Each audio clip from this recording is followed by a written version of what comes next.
Bismillahirrahmanirrahim. NRP 24/2022-056 akan membahas tentang bencana.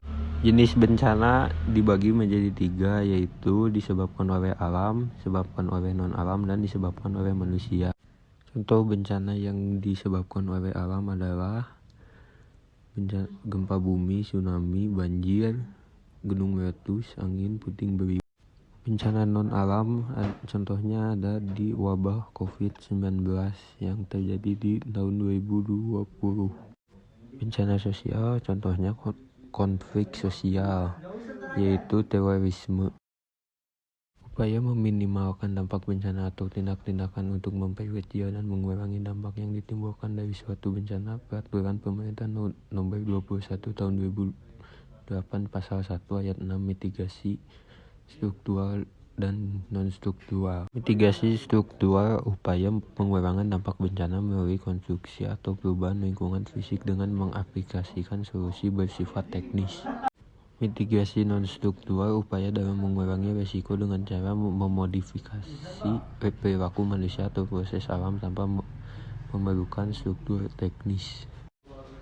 Contoh mitigasi struktural contohnya perubahan kanal khusus untuk pencegahan banjir, alat mendeteksi aktivitas gunung berapi, bangunan yang bersifat tahan gempa ataupun yang digunakan untuk memprediksi terjadinya gelombang tsunami.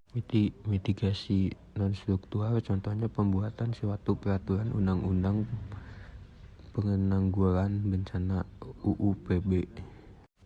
Apa langkah mitigasi bencana? Apa yang dilakukan saat prabencana? 1. Bantuan darurat. 2. Investasi kerusakan. 3. Evaluasi kerusakan. 4. Pemulihan rehabilitasi. 5. Rekonstruksi. 6. Melanjutkan penataan. Saat bencana, tanggap darurat bencana, pengkajian secara cepat pada atasi bencana. Pasca bencana terbagi menjadi 2, rehabilitasi dan rekonstruksi. Tujuan rehabilitasi adalah untuk mengembalikan kondisi daerah yang terkena bencana agar kehidupan masyarakat berjalan kembali. Perbaikan lingkungan yang terkena bencana baik sarana dan prasarana dan lain-lain.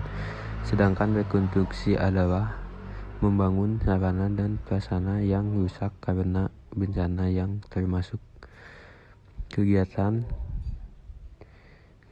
termasuk rekonstruksi antara lain pembangunan kembali sarana sosial masyarakat seperti tempat ibadah.